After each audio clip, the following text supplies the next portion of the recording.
Hey, listeners, Jasmine here at the top of the episode with a few little notes. So, first and foremost, I want to say this is episode 5 of season 3, and it happens to be the last episode of season 3 before we take a little break, and we'll be back with more interviews in September. This week's interview is with Tracy Emiko Ugai of Basics of Happy, which is a roller skating and wellness brand that you may have heard of. We talk a bunch about her history of skating, the old days in Long Beach roller skating, and we also get a little metaphysical. We get a little bit into life advice and wellness. Yeah, I really think y'all are going to enjoy it, but I have some things that I want to add. The conversation went in a number of different directions. So we didn't get to everything during the interview. Tracy wanted to make sure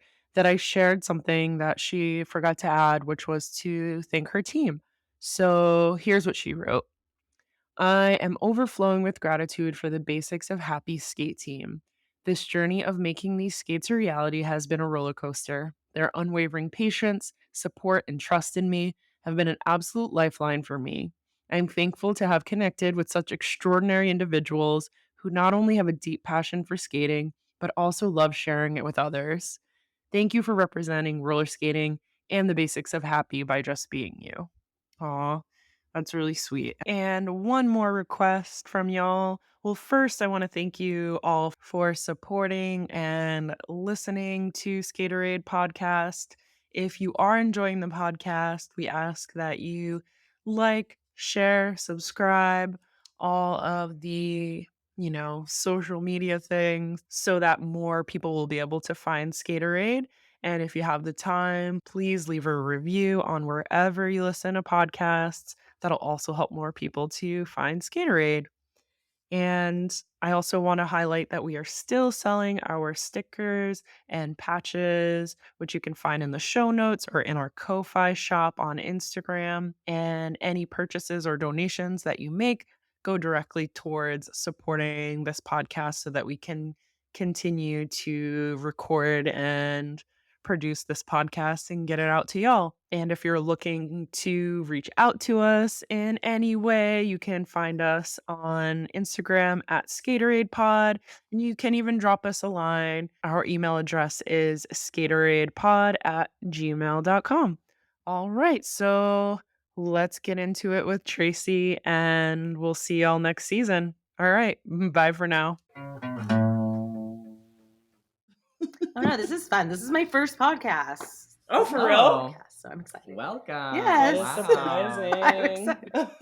First time for Yes. everything. So Yeah, yes. well, welcome to the Skaterade podcast. I'm Jasmine. I'm Mac. And today we're here with Tracy Emiko Ugai. She's originally from the Bay Area, but has been in Long Beach, California, arguably the skate park capital, since she was 17 when she moved there for college. She honed her skills working in art direction for action sports companies for over 18 years, and in 2021 made her foray into starting her very own roller skating and wellness company called Basics of Happy. And her DIY ethic has propelled her to creating a brand that is made by roller skaters and funded by community. Tracy is a roller skater, entrepreneur, sound healer, and artist, and we're looking forward to getting to know her a little better tonight. Hi, Tracy. Hello. Welcome to the podcast. We're so happy to have you. So glad you could join us. Yes. Give us a little bit of a rundown as to like how you got into roller skating, what that journey has been like for you a little bit. Well, yeah, I started skating back in, 2009, or actually, I guess, end of 2010. And I was working at Oakley, and someone that was working in the art department was with OC Roller Girls. And so she double D or triple D, double D, triple D. I don't know what her derby name is. But she told me, oh, yeah, just go to like a fresh meet practice and just go if you want to try it out. And so the one that was local to me was the Long Beach Roller Derby one. And so I ended up playing with Long Beach Roller Derby, and that roller derby team was pretty much sink or swim. They kind of just threw you in if you could stand on skates at the time. So I'm kind of from that roller derby. where they would put us at the top of like Wanaparo Hill and be like, "Hey, just like see if you can go down," and stuff like that. So, um, that was like my first kind of experience was like outdoor roller derby back then. And so that was a lot of parking lots and a lot of rough asphalt. And I kind of miss those days of roller our derby, to league be always honest. encouraged people to skate outside. So we did a lot of street skating. Yes.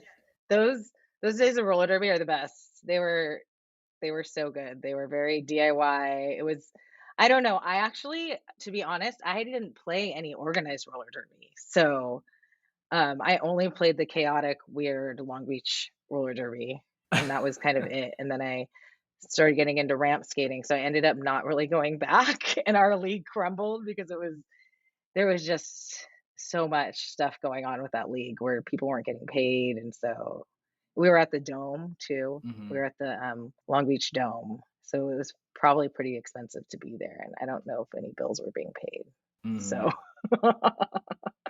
So you played, how long did you play derby for before you kind of transitioned to park skating? I only played derby for a year, Okay.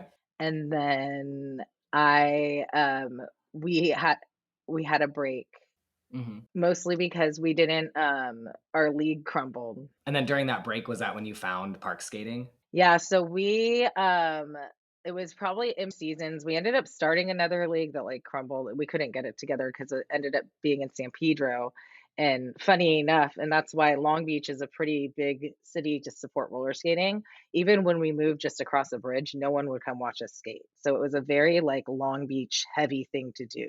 Everyone in Long Beach loved like the roller skating, loved watching roller derby. And so when we didn't have anything to do, we went to this festival and Estro had brought out a half pipe, this like bright pink half pipe. And we set it out in front of the grass in front of a booth. And there was this guy, Blade Gallagher, and he used to, I don't know if you do, does anyone know who played I it? don't. I don't personally. People listening might, but tell us more. Okay, Blade Blade is, he played rollerball, like, way Yes. Oh, back when, like, rollerball.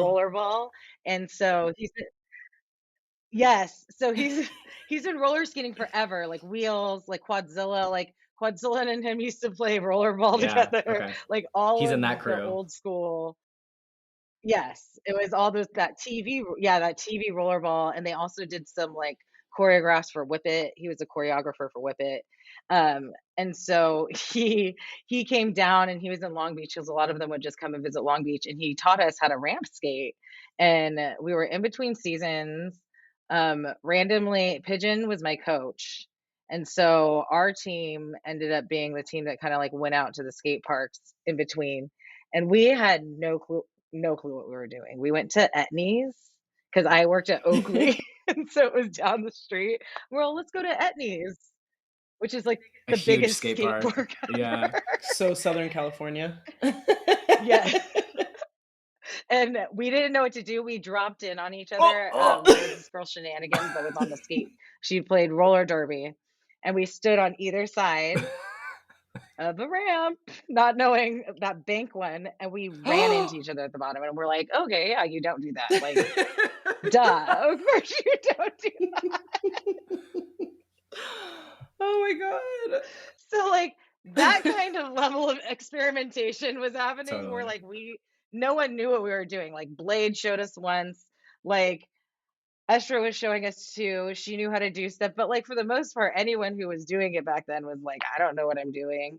And then I started working for Vans, and when I moved to Vans, they had like this little like half bowl, kind of almost like vert half pipe area in the back, and no one ever went back there. And so I would go back there, and there was this guy, Garrett, who was like an old half pipe snowboarder who had never skateboarded in his life. And so we would be back there falling with each other, and we're like, we're just not going to look at each other, but we'll like hang out and skate together. And so he ended up being my skating buddy in the back. Oh my god. And then at the time, Moxi Skate Shop had some skate team members, and they were there were all these younger people that hung up at the shop all the time. And so like Solange, um there's just like a bunch of them. Solange is on the Basics the Happy Skate team. And so that team ended up just all hanging out. That team was like kind of the first Moxie skate team, almost, was like the shop people that used to hang out all the Yeah. time. Most of them were queer too, interestingly enough. I was probably one of the only straight people on the team.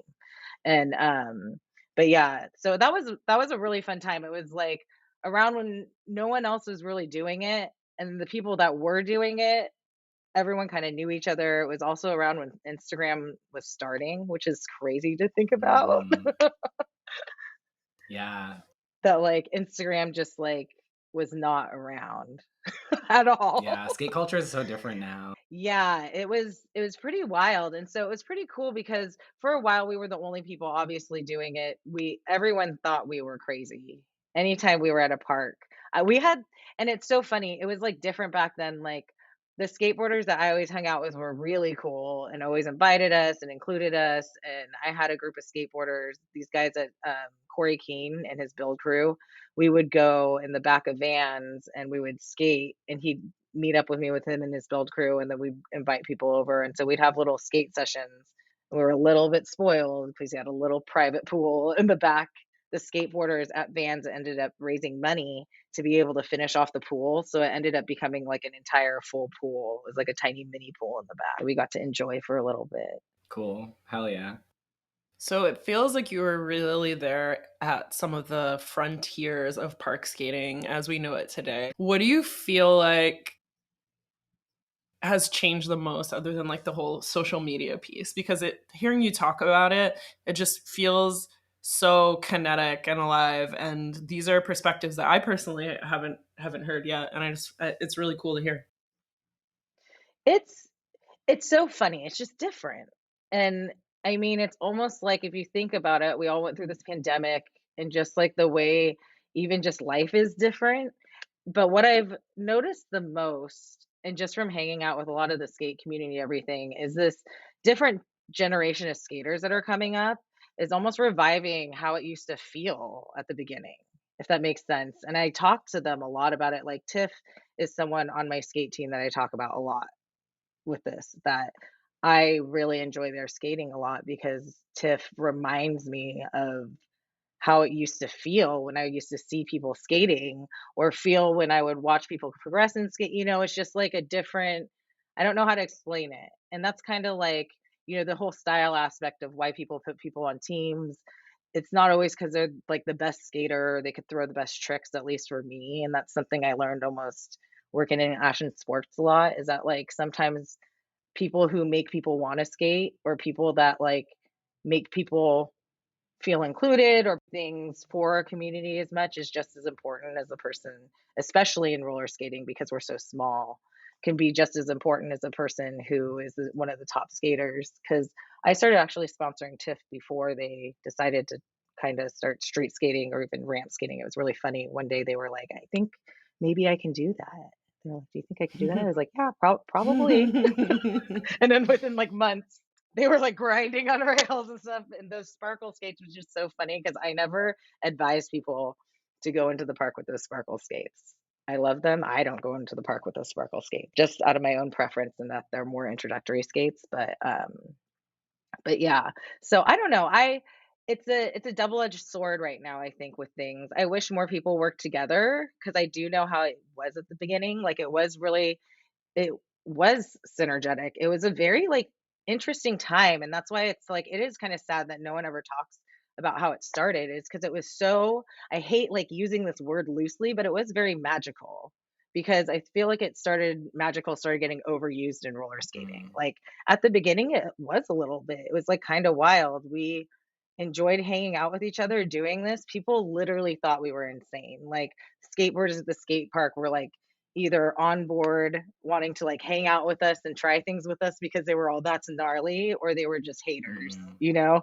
and just like it is now, it's the same. True. It's just like, I mean, we had bikes thrown at us. I had a bike thrown at me in the middle of a pool in San Pedro and stuff. So like, it's just like, it's different Yeah. now. It's a little different. It's different in the park too because people that go into it now have this whole mass of people, which is great that they can feel comfortable going with. It's just too that like we're still in the really early stages of everything I feel, even though we started way back when.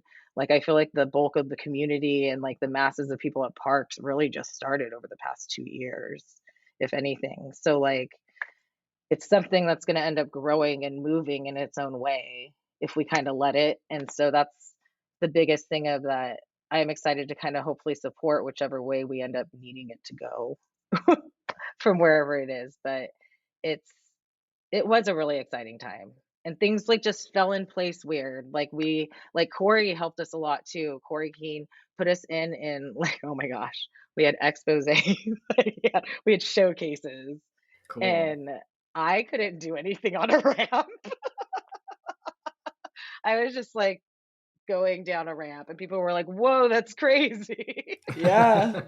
And so, times have changed a lot. Uh-huh. But it was a pretty wild time to be a part of, and, like, Estro was the one who, like, was able to, like, hold the show, which is what we needed, and then we were there to, like, just be able to kinda keep up, and it was, like, kind of interesting.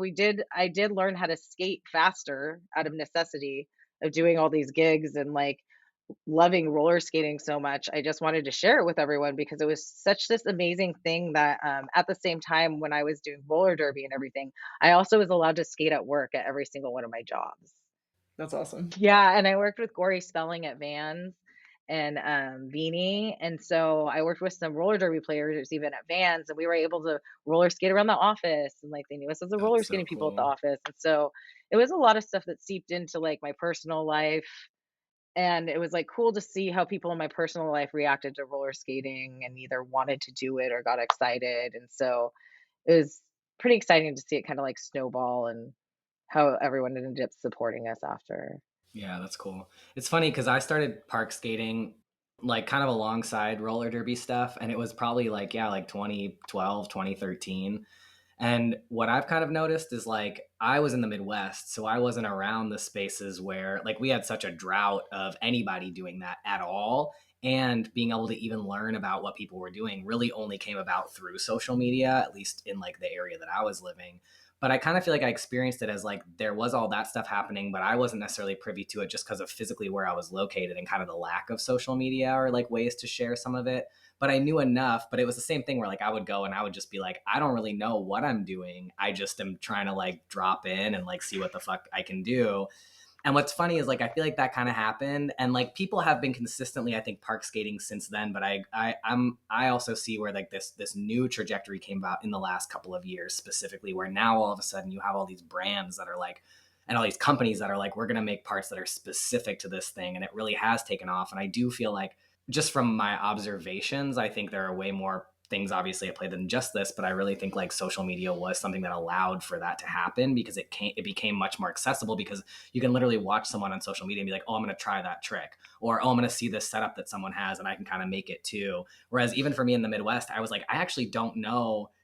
I've never seen anyone else who has slide blocks on their skates. And when I owned my skate shop, people would come to me being like, can we do this thing? And I didn't even necessarily know as a skate shop owner what was possible. And there was so many like DIY rigs that we were doing for people that were trying to park skate, but it was like so much like just throwing shit at the wall to like see what stuck a little bit. Whereas now it's like I work at a shop and Yes. it's like, oh, here's all these different brands you have to choose from. Here's all these ways where we know that these parts are going to be compatible. We know that this is going to be a skatable thing at the end of the day. And that really only came about in the last couple of years, but it's built on this foundation that's like almost a Yes. decade long. That is a decade long, you know, more than a decade long.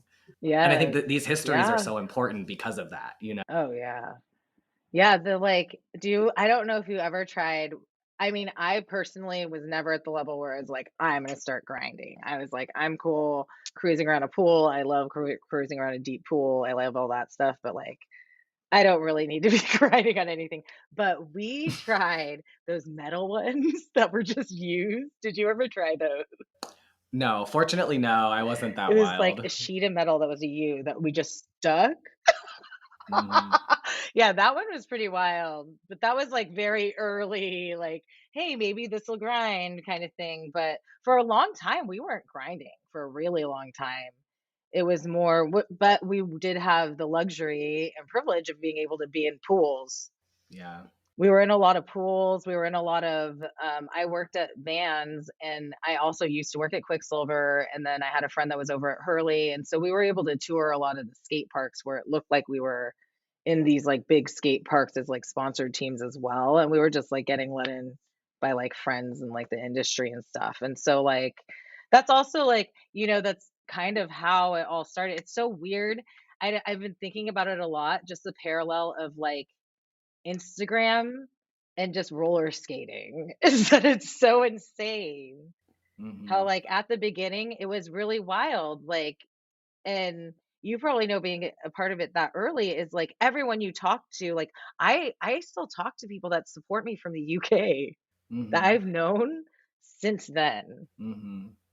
Hmm. Um, and she will just message me every so often, be like, "I'm still watching you. I'm cheering you on from over." And so it is just wild to hear that, like, even from way back when in 2010, 2009, I met people. Even I've only gone to Spain once. I went over to Spain for Skate Love once, and just like that's how like special roller skating was and still is, and that's why it was so magical back then. It was you had this like really tight common thread through your passion, and like we Yeah. didn't even have to speak the same language or be in the same country, and we were able to talk to each other like we were next door on the phone because we had all the messaging and everything, and it was just it's pretty wild. It's pretty cool.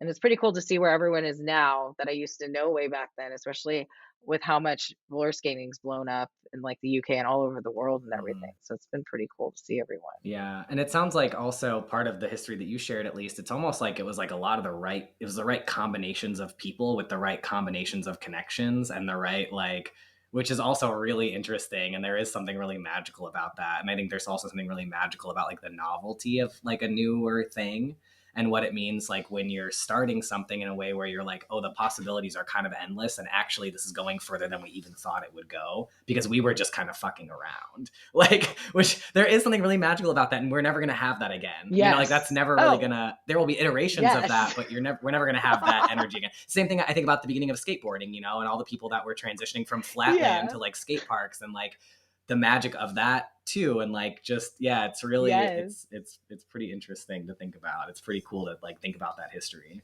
Well, it's a different energy. You're right. It's a completely different energy. It's very like I don't know. Like I think about that. I think about that a lot. Like this is actually something I think about a lot after like going through a bunch of like just self healing and seeing just my own path and journey of healing up until now, which has come to like a lot of places of just like crux that have been really crazy for me, where I've been like manifesting this, I guess, for a while, and it's just taken like a really long time to happen. But it's just been really interesting to just kind of see the parallel even with skating and how much I had disregard for my body when I wasn't doing well mentally too. And so that it's like a weird thing to think about.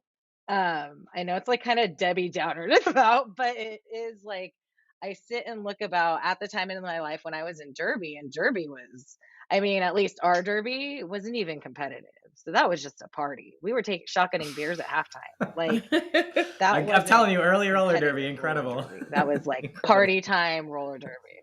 Punk rock Yes, roller derby. yes. It was like we DIY were pulling baby. in a bright those double-decker red buses. We pulled in a double-decker red bus into the dome and left them up there as seating while we were playing. A gasoline truck, just like That's so wild. shotgunning beers at halftime and like have it. That's like what I love about DIY culture though, is it's like you get to just be more creative, more inventive. You get to do, and it is one of those things where I think sometimes what's lost in shit getting like way more official or whatever and way more like kind of steeped in capitalism is like you kind of lose out on some of that, to be honest. In my experience of it and the ways I see it and think Oh about it is yeah. it's like there becomes way more of this thing of like accepted, like being acceptable or being like palatable or like respectability stuff and like all the things that come with like where money comes from. And like that's where I kind of live for those DIY things because it's just sort of like that level of creativity and like again like working togetherness is just not replicable when all of a sudden hierarchy and like capitalism becomes a part of the picture. And it's just like there is something special and magical about it. That's an insane story. That's fucking awesome. That's so funny. Like Yeah, and like we have stories here in New York of Yeah. people like having roller derby games like under the BQE, but actually it was just people racing. Like it wasn't even a full roller derby game. It was just people like racing each other under the BQE and also like shotgunning Yeah. beers, and it's like that's where Gotham started. And like that to go from that to Yeah. what it is now is Yeah. incredible, but it's also like, there are things that really have to shift in order to be able to make it It's different. the other thing. Yeah, you need that sort of experimental phase. Like my mind keeps going back to those metal like grind blocks you're talking about, and I just keep picturing like sparks flying. Maybe something has Yeah. caught fire. Who knows? Like that's just what I'm picturing. Destruction, destruction for creation. Oh yeah, no, there's absolutely no grip on it at all. You just slide. There was no like anything. It was just metal on metal. But, yeah, it didn't last long, but yeah, it's interesting because it was such a synergy back then. It was a lot of skateboarding did support us in some ways too, which was cool. Sector 9, a longboard skate company, actually had us come out a lot. There was a lot of really cool just independent, events too that happened in Southern California because we're in Southern California. Like San Pedro Shred was a really cool one where they took us all up to this. I can't believe that the city sponsored this. Everyone would go up to the top of like Gaffey, and it's a really, really steep hill. It's steep for cars to go down. And they had a pro side and they had an amateur side. And you just signed a waiver. And they would let anyone on wheels go down the amateur side. And so, when we were, doing stuff with Moxi, we would have a booth at the top. We had a booth at the top of the hill. And at the top of the Whoa. hill, there was like a half pipe with like a small like skate park, and there was a stage for punk rock because it's in San Pedro, so it's like a punk rock stage. And the mayor was there. It was city like The sanctioned mayor. for years. It hasn't come back, but it was wild. They made berms. They made ramps on the side of the hill. If you look up San Pedro Shred and look up any year, they had one where there was just like a full-on ramp on the side of the hill. There was the Narvan, which is this guy Narvat, and he's a skateboarder from Long Beach. And so that was like really cool too.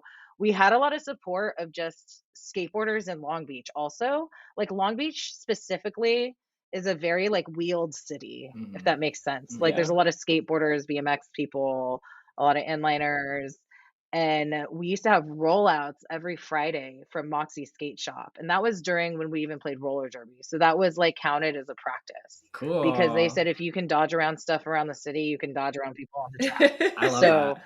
that was, like that that was a huge thing for us, and that's very DIY roller derby. They don't like you skating outside now, but, like, it's, yeah, it was just part of that, but all of that you're right, all of that energy is what people were attracted to, and, like, we even started working with people like Marawa, and I love Marawa. I haven't every time I see her, I give her a big hug, but I haven't seen her or been able to work with her in a while, and Marawa helped us out a lot. Marawa got us in, like, jobs we did or I did with her. I don't know if we all did together, but, I did a Major Lazer, like, CD Oh, premiere, or fun. we would do like Snoop Dogg skating parties, and those were all just through like people calling Moxie, just wanting people, or like stuff through Marowak, just like people where we all ended up meeting each other. Like Candace was even in the mix with LA Roller Girls and everything. And so it was a really cool time where everyone was just really working together, and making things kind of happen. And that's kind of how a lot of the forward movement happened. I don't think it was really like one person or one thing.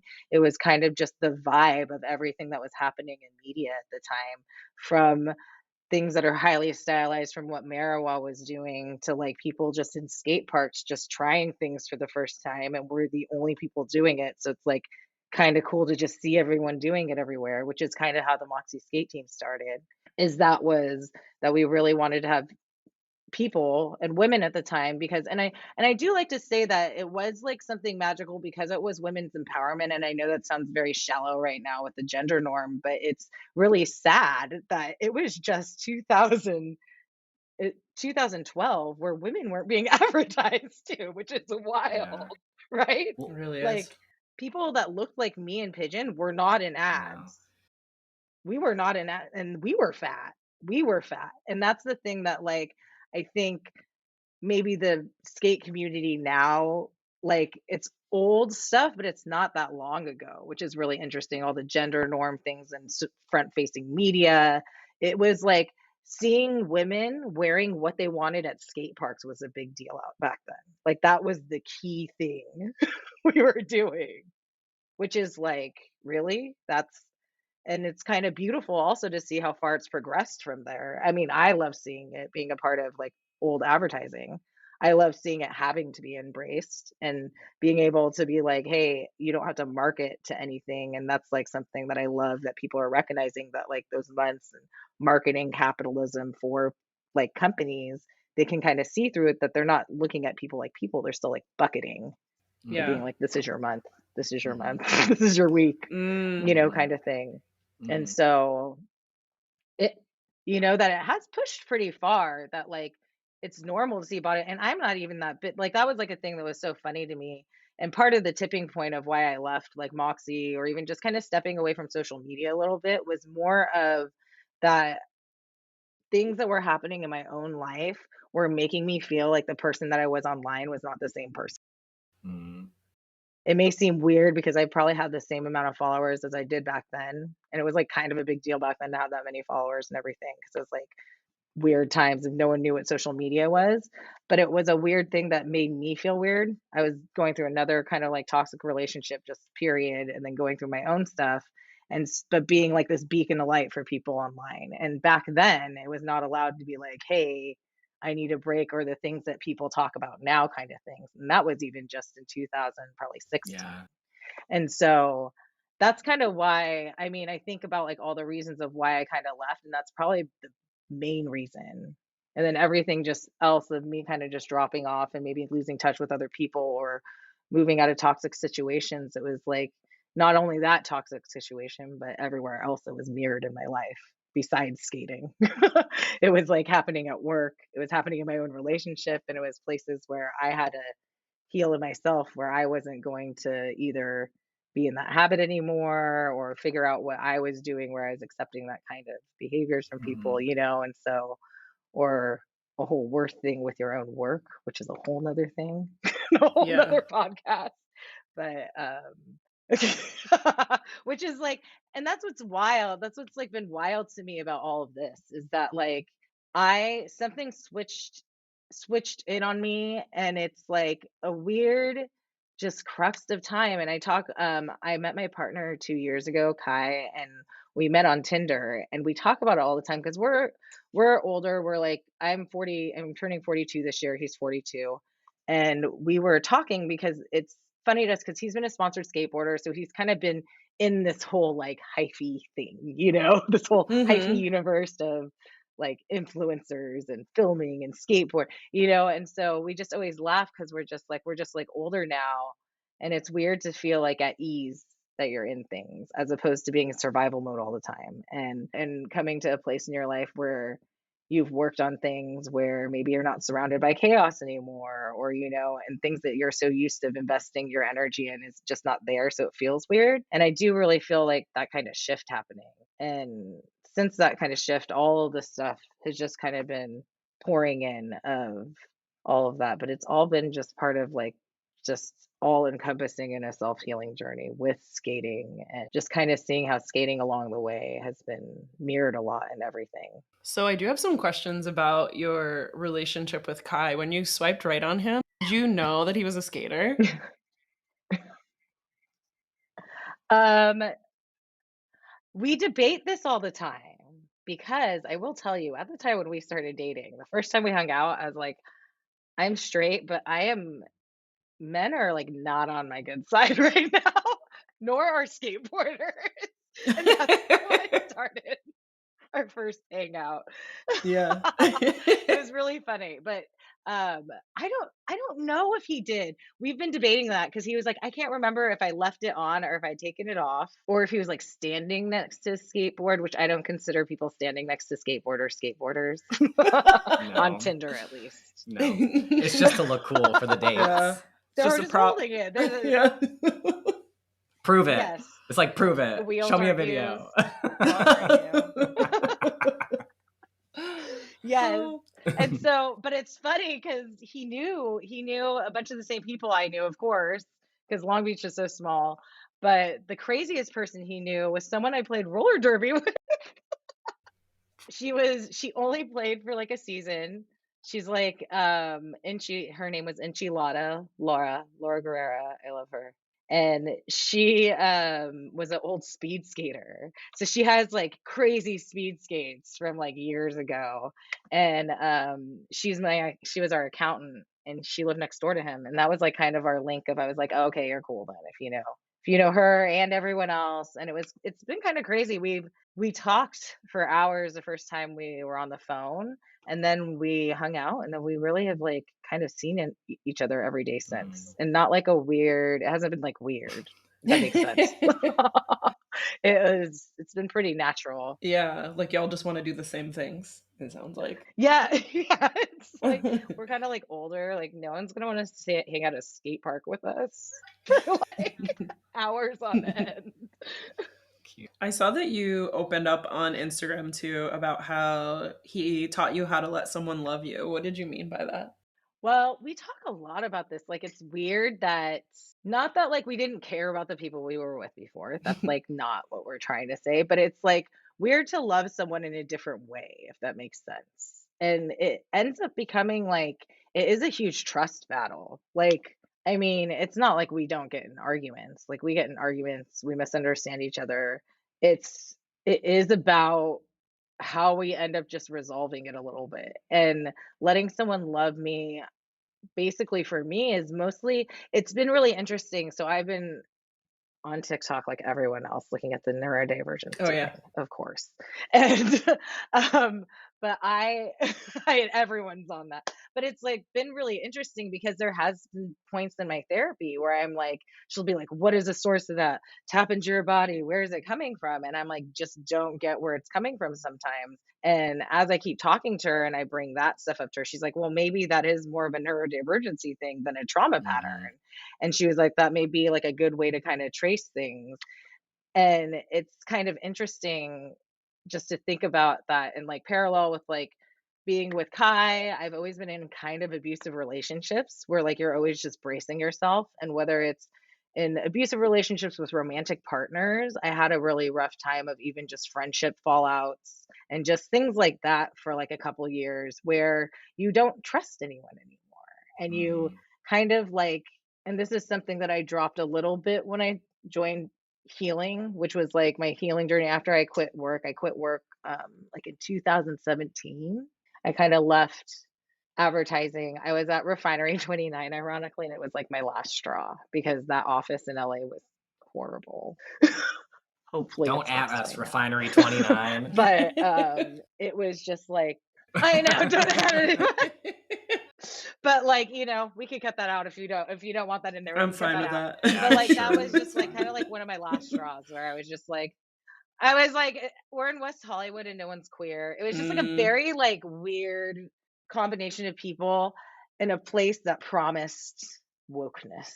And I was like at my last straw with that stuff, with advertising and like I was like ready to take a pay cut just to be at a place that was healthier. And it sucked because I really did get along with my creative team, but they were New York. mm. Mhm. They did offer me a job in New York. It was right before COVID. I did not take it. Oh my God. That would have been wild. It was And wild so, here during COVID.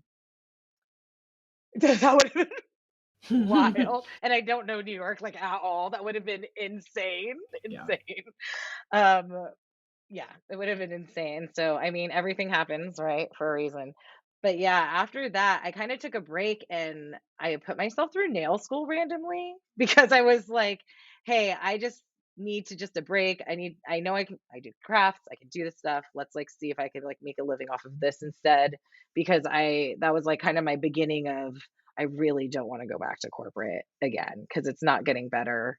I see it everywhere. It was a little disappointing when roller skating started moving in that direction as well. And so that was like my heart. It was so hard to walk away from because for me, on top of it just being special for skating, it was so special to me for what I did for a living because people like me were not on set.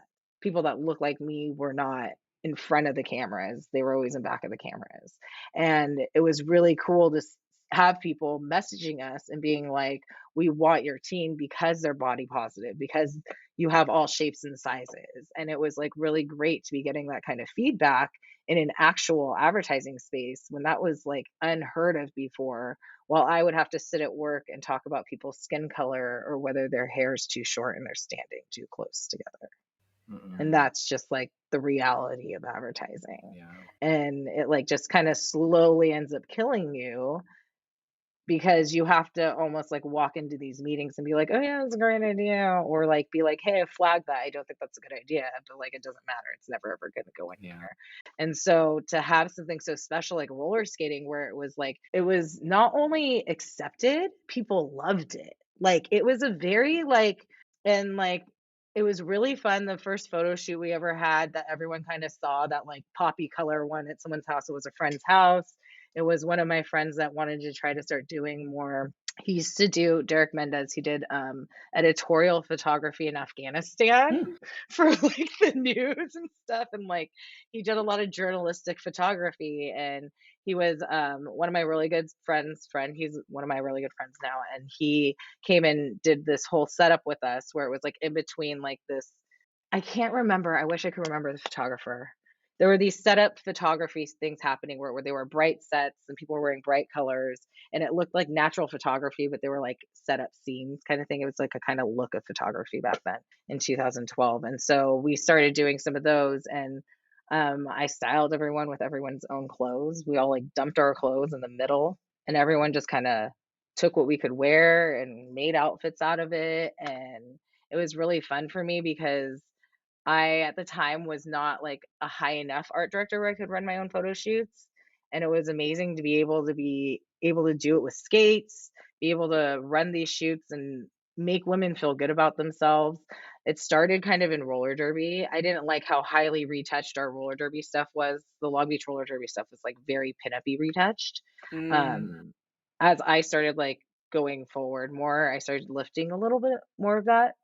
But that also came in too with, like, my own body stuff that I had of, like, I was still cinching things in when we were on photo shoots because we were the bigger girls on set, you know, it's just, like, a whole other thing, like and, like, not everyone was on the same page, you know, at the time. Like, the big girls were, we understood what we were talking about, we understood where we were coming from, but we were still getting handed small pads, we were getting Mm. still shoved in tiny uniforms, we were getting shoved in tiny outfits and having to perform in front of like people and famous people. And so it's it's just I love where it's come.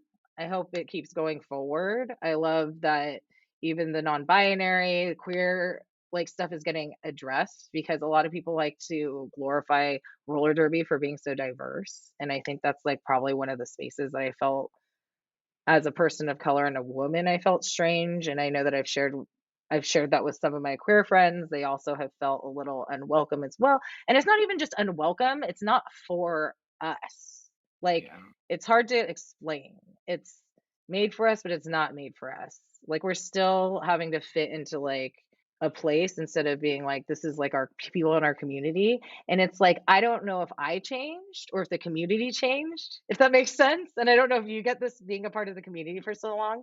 Maybe it's me changing and I just need different things from what I'm participating in communally, but it's very interesting, I think it's some of right? Of everything. how I'm just like, oh, maybe that's just not for me anymore. Yeah. Right? Like how do you feel about that? I'm Yeah, interested I'm in the to same place. know. Like I got to a point with Derby where I was like, there was a lot of that like fake wokeness too, where they're like, leagues are like, let's rebrand, and they're like, that will help with our diversity problem. And it's like, no, what's gonna help with your diversity problem is you looking at yourselves and figuring out what it is that you're doing that's making people feel like they have to leave because they don't feel comfortable here. And you're not willing to do that work. And like I think again, a lot of that for me is like Yes. it's a little bit of the social media thing, it's a little bit of the capitalism thing. It's like people vying for money, needing to earn, like it's like one of those things where I feel like it's some of everything. Cause I also got to a place where I was like, I need to be around people where I feel like we can have these conversations and we can do better by the actual communities that we're saying that we want to be supporting or that we want to Yes. be in. Because what I see roller derby as these days, if I'm being very honest, is it is for like upper middle class white women.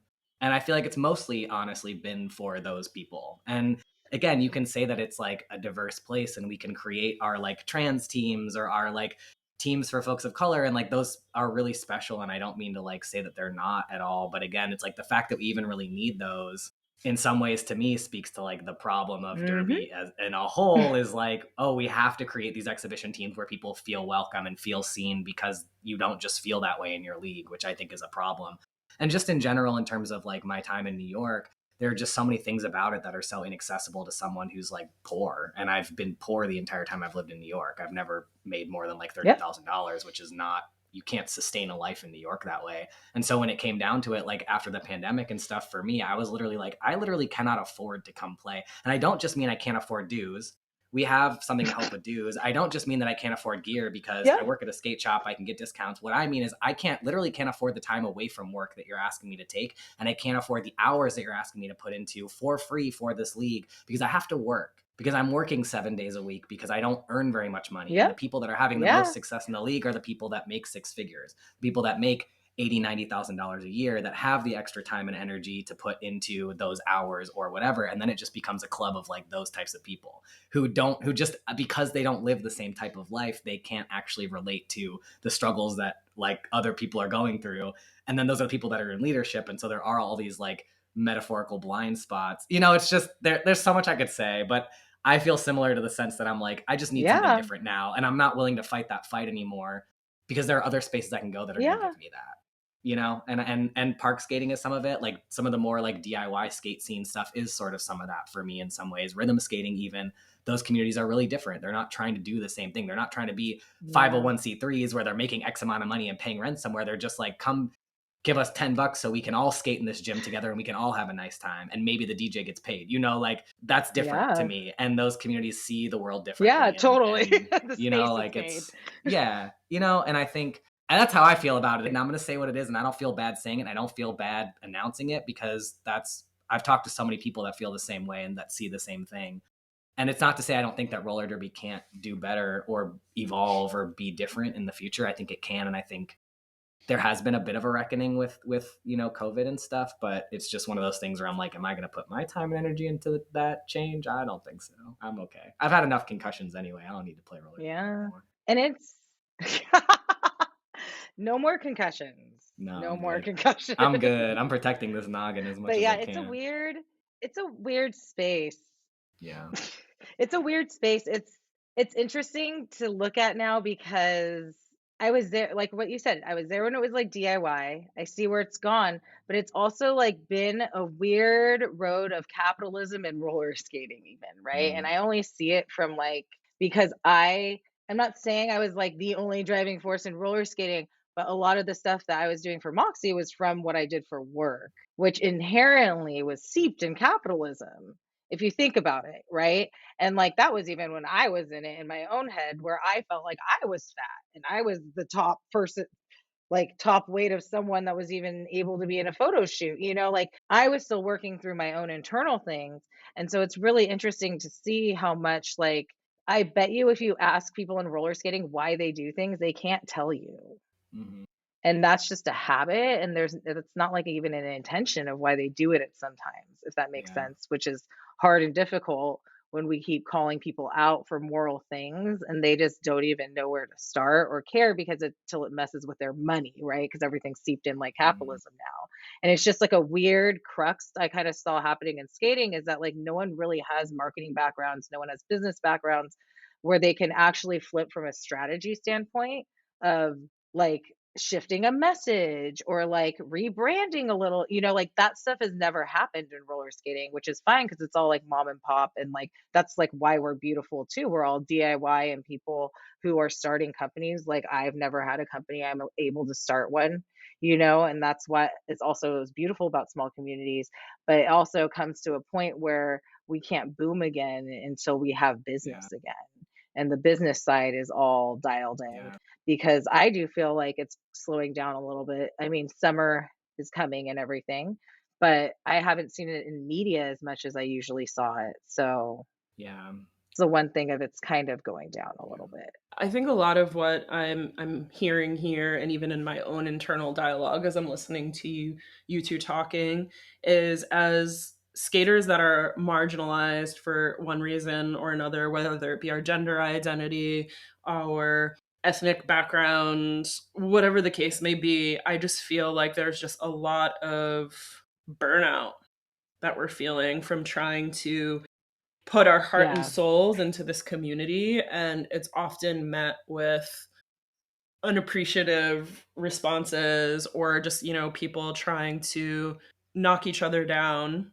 And it's especially hard, I think, when not only are you a marginalized skater, but you're a marginalized skater who is working in the roller skating industry in some capacity, because taking that all on board can definitely be really exhausting. And I think it's really admirable how, you've been able to pull it all together and build your own company. What advice would you have for people that are trying to combat that burnout and really want to work in roller skating and want to keep building this community? Burnout a lot about my wellness stuff too, is that, like, with any burnout, just stop doing things. And I read something somewhere that said being hyper vigilant is even a trauma response. Mm, And I got to a point where I was just like, is this right? Is this me, like, addicted to this right now? Not addicted, but yeah. like the dopamine hit, is that what's happening right now? Or is this really that important to me?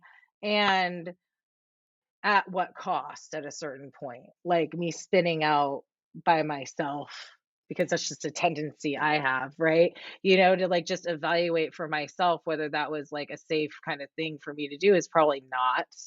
But then it's hard to get out of it. And that's like a big thing of like, even that's why I always say that Kai and I met each other at the right time. I met him in a time where I really needed to be grounded by something in just like present time, if that makes sense, because we were all just coming out of COVID. I unfortunately had to do COVID by myself in my own apartment with my dog.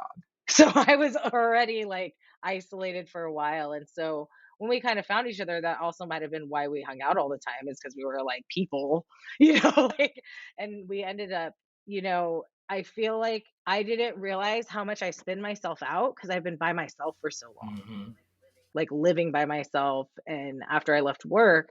And so whether it's like my partner or whether it's like a meditation, and then I was like, hey, skating does this for me too. This is why everyone probably loves it so much, is you can't think about anything else if you're trying to do it well, or at least get in whatever you're doing, whether it's the park, you do have to get in this rhythm, and it's just like an automatic meditation you just kind of flip yourself into, that ends up, and when I kind of realized that after the pandemic, and I was realizing that before I met my partner anyways, that that was like the skating was like a big meditation thing, is that that's also when I started skating again. And so that's like kind of my biggest probably advice for anyone that has burnout, like just take a break. I stopped skating for 2 years. I like didn't talk to anyone. I like changed my algorithm on my page even, because I was just like, I have such sour feelings right now towards this. Hmm. It's not helping me. And I have all these other things that I love. And I was really glad. I mean, double-edged sword of finding the healing community, which was very similar to roller derby and every other community. As they all are. Wherever But there's humans. Everything in its replicates. own Everything way. replicates the But that's what bullshit. I'm saying. But that's the struggle of living, I Yeah, guess. right. And that's what I said, like, it's not just skating, it's every, like, I was like, hey, I found healing. Oh, just as bad. Like, it's like it's the human experience. And like you said, people being human. So Hmm. I am glad I found that space though, because I even learned from a lot of the people around me how to love myself, how they loved themselves, how gentle they were with me when I was going through a lot of things. So it was like, it's been it's so weird that, like, when people are like, "Oh, it's in the journey, it's every little thing along the way," and it sounds so, like, weird and auspicious and, like, kinda corny. But, like, as I look back and I'm in, like, my 40th year, it's been weird to see, like, every decade, I've had some really cool thing happen that helped move me forward. Because I started skating when I turned 30, and so that was, like, my decade of skating was, like, 30s. That kind of brought me into my 40s, and it's just like really interesting that like towards the end of my 30s, which was around my Saturn return, which is around I think 37s and 27s. I don't know if that's fully true. Don't take my word for it. I'm really bad at astrology. But around those like times, 27 I think definitely. Yes, where it's tumultuous, and it's also the I guess the year or something, 7 or something is, like, kinda that kinda stuff, and so, that's when I kinda, like, quit work and just left and went into nail school, which is a whole 'nother thing. And that but I learned really cool things about why all the nail shops are Vietnamese. I found out why. It was a refugee thing from Vietnam War. Mm. And I was like, "Oh, that's actually really interesting." And it still exists today in America. And that's how Vietnamese people are ushered into America is through having a trade already from the Vietnam War, random. But yeah, so yeah, and then I found healing and went through all that, and I almost started a metaphysical shop way back when. I had a lot of people offer to help me help them run their shops and things. I started my own even like kind of bath stuff, but I didn't like the oils I was putting in it. And I had found these people actually 15 years ago. I've been coming to them for 15 years. And so that's why it's like really interesting that I own the shop now and like my skates and the oils and the wellness and everything I kind of intended to happen at the beginning of the basics to happy is happening. But I will tell you, it's been very, very slow. I started this concept 2 years ago, and I have sketchbooks of business ideas since 2007 of Holy like shit. sketchbooks of like me having a t-shirt company that's called Good Karma Inc. and figuring out how to make lines out of like it's just like a weird and as I right neurospicy, it's probably that hyperfixation stuff, right? That Mhm. like Mhm. it's part of my superpower being a little neurospicy is that like I mean as I accept it more and see that like I just have to move differently and just accept that it's going to be different from other people and that's fine, which has been like probably the hardest part about business, which but it's like good too because it's also kind of deconstructing capitalism at the same time and how people run business, which is like kind of cool. But it's just like you run into a lot of people just being like, I don't know, that's gonna work, and you have to just be like, I think it is, and just kind of go for it. But I will tell you, take those jobs that you don't want to take. You do learn something in them. And as long as like that was like a really big thing that I tried to embrace at every job, even if I hated it, to try to find something or someone at that company that I could like watch or mimic or learn. And then once I was done, I would leave. And I kind of did move around a lot of companies a lot because I worked for Oakley, I worked for Quicksilver, I worked for Vans, I worked for PacSun, and I kind of just jumped and just learned from everyone and collected. And then I always was just really into marketing and everything. And so it was just kind of like a natural thing when it happened when I went into roller derby, right? Because it's all communal. Everyone had to help with roller derby. And I started doing actually marketing with roller derby and then just like kind of ran into roller skating.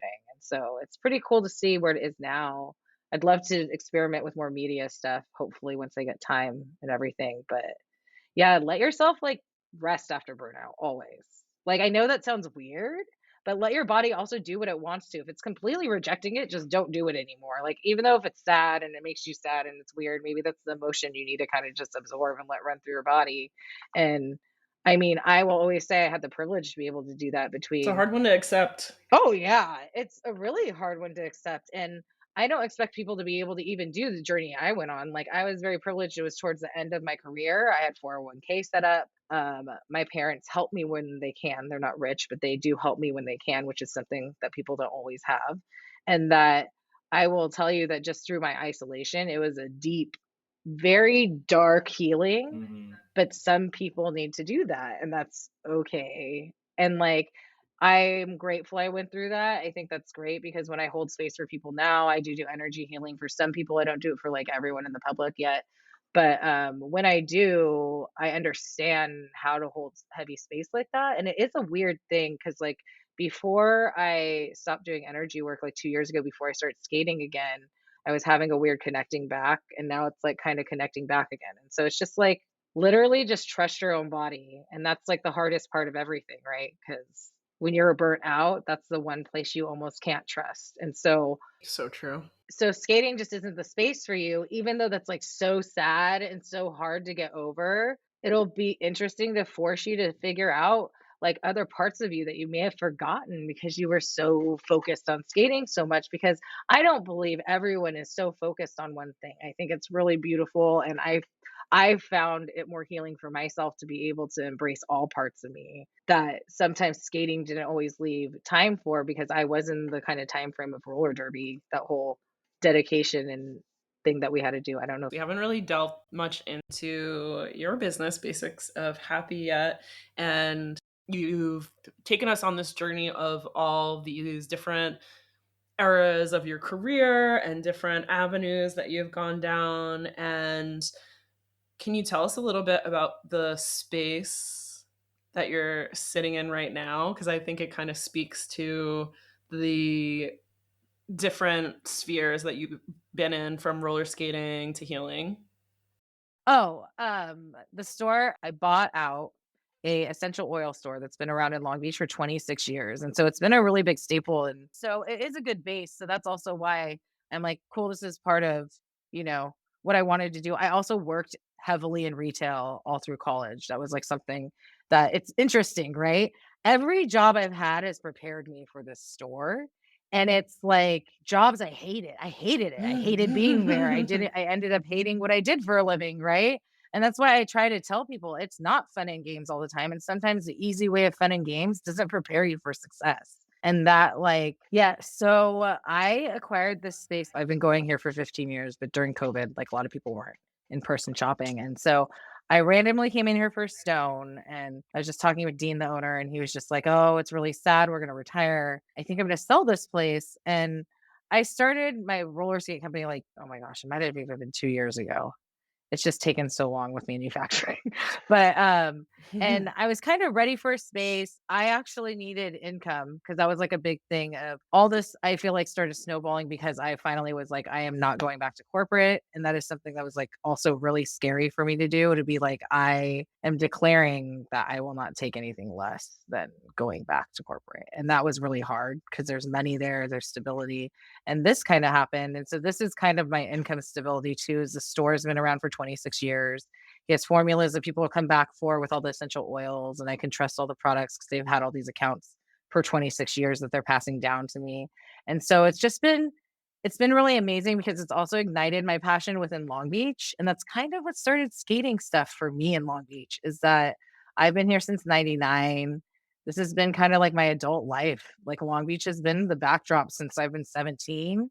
And Mhm. like I had my college years here, and it's amazing because the community here embraced roller skating so much. That's also why we felt okay skating everywhere. We were let into businesses, people knew who we were, it's just like a really cool thing that now I have another communal space that people can come into. I get to be a part of not only like a skate community by having my skates here and everything, but also being a part of the Long Beach local community, which is really fun for me because that's where a lot of the skating events would happen, was in Long Beach, and all of that energy that everyone felt was like also our town kind of rallying around us. And so Mhm. I'm really excited to be able to do that. And so that's all kind of coming together with the wellness. I wanted a wellness space to be able to do some healing in for a while. And so it's been interesting as I let myself do things differently than I think I need to, if that makes sense.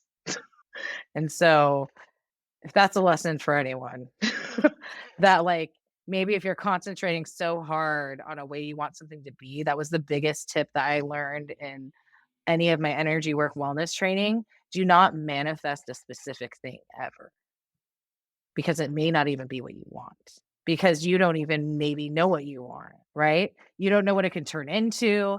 So like Or I what's possible. Yes, and this is Yeah. even from my therapist. It's not only just like my therapist is pretty hippy dippy though too. So she talks about like quantum field, like all of that kind of stuff. But she does say if you wake up every morning and you're like, I have a retail store, and I went back to therapy and I started doing that, and I started like picturing how I wanted to feel when I would go to work. And that's what I wrote down when I left. And it was like, I'm not going back to corporate. I want to be excited to go to work every day. I want to be around other people that are like creators. I want to feel that synergy again. I want to be able to serve people, but still make money. I want to be able to make money, but also not be accessible, kind of thing, and be able to figure that out and everything in all areas of wellness and skating. Wellness is also really expensive. And so it's been amazing to see how it's just kind of come together. I will say the more I've let go of everything and letting it kind of form and not controlling it as much, I'm really happy at like the timeline and everything of how it's even come together. Even with like how skating is now, even though it's in a lull, like that's the best time to showcase how awesome skating is when, there's nothing out there right now. And I know our city's gonna have a lot of stuff in the summer for skating, and I don't know, it's an interesting time. I look back at things a lot differently than I did when I first started my company, but I think that's like healthy and that's like growth, of I always Yeah. intended of having a space and a retail space full of everything that I found that made me happy. And that was more from my wellness journey of like, I just want to share this with people and not be someone's guru or not be someone's yogi or all those things get appropriated from everywhere. It's just sharing in community as things that work for you. And that's like how it works in communities, is that you're like, hey, this works for me. Maybe it'll work for you, and stuff like that. And being able to have a space like that and serve people in that way, like fulfills me. And so that was like one of the other Yeah. things I wrote down. How do I fulfill myself? Like think of feelings more than things. And you may find something like I would have never thought, that like this happened in 2 weeks. It was wild. This whole like all of it happened in 2 weeks, like signing a lease, walking through this door that I haven't been in for a year and a half, but like just things of slowly I could feel peeling away. So if you're in the middle of also your healing journey and you are going through it, I will tell you, I went through it for 3 years, and that's a long time. And I was in my shadow period for 3 years, but Yeah. I may have had to, and that's just my body. In social media and in the world of the way media is spit out right now and how fake everything is, you never know what everyone's bottom line is. And that's like, there's people that can have like 300,000 followers and not make any money off of it because So it's true. not what return on investment. It's not ROI. You have no clue what anyone's ROI is because no one's ever going to share that with anyone. They only have, and then everyone has that capitalistic thing in their brain of you got to keep up that we're doing good even though we're not. We don't Our customers can't know we're suffering. Well, it's like an ego thing. That's like a male capitalistic ego thing. Instead of being like, hey, real like, hey, maybe we're a small business and it's cool. We're suffering and we can't get through things and we do need our community. And there is some trust in that. There's also like if you build a community, there is one there that naturally is there where it's not weird. And so I don't know. I know it's very pie in the sky, but I do feel like the world having to come back to communal spaces in person because of Meta, because of all this, that it's so special that when you go into a place and actually connect with someone and I talk and sit with all my customers, just talking about stones and oils. And even just that little bit is even nice for me to have. And it's Mhm. like kind of cool that it's a cyclical thing without like having to be best friends or we're family, and it's just community. Like I feel like there's a weird line that isn't being drawn in community right now. Like there's so many levels of relationships, right? And with roller skating especially, it goes pie in the sky, like you have to be inseparable and all of a sudden you're like blood family, and like it's just like this weird thing. Thank you for naming that. That is exhausting. But do you know what I mean? And it's We're just like all a weird thing. family. And I know that for me, that was a problem I had. That was a problem I had, as an adult, is that I needed to feel accepted. And that is also too where my neurospiciness, I think, like spills over a little bit, is that like that was a tendency I just had. And so I found myself in a lot of spaces that thrived like that. And then look, I thrived in a space, advertising, where I gained by making people look good. I also worked in PR, and so the more I was able to mask, the more I was able to help other people mask themselves, I was good at my job. Mhm. And that was even slowly tearing away at me as I was even leaving skating. So it wasn't, when I always say wasn't just skating, it was just a crux of things of I also was working for this startup company that had just hired me to be part of their startup. And then they screwed me over. And so it was just like it wasn't only skating. And that's why I always tell people like try to look at other places in your life because it's not just skating. It's not just work. It's not just your relationship. When you sit and look, and I mean, people that go to therapy always know, right, that there's always a root of everything. That root, once you actually do address that and start softening that ends up strangely loosening everything else up. And eventually it does all come into place, but you Yeah, and like when you're putting so much weight on skating because nothing else in life feels as good, it's like, well, yeah, of course, when skating's not going well, Yes. because that thing has so much weight in your life, it's going to feel like the end of the world. But it's like if you have a more balanced situation where you're fed in lots of other areas, it doesn't have to be perfect. It doesn't have to always be the best thing ever, because you can ride with the ups and downs because you have like other pillars of your life where you're feeling supported or feeling good. You know, I went through that with roller derby too, where it was like roller derby was everything. And then it's like when it wasn't going well, it's like, that's the thing I want to point to. But it's like, no, I just didn't have other things in my life built out that could feel okay too. And it did take also for me Yeah. like stepping away to be like, oh, I have to build out other things in my life for anything to be sustainable. But like, yeah, it's tricky. It's a tricky Well, balance. yeah, and I even found out too, like, and that was another thing of why I walked away from social media. I felt myself being addicted to it. Like, I Mm-hmm. was addicted to the ego of it. And Mm-hmm. I will say that up and down, like, people cannot say that they weren't. Like, everything has your ego attached to it a little bit.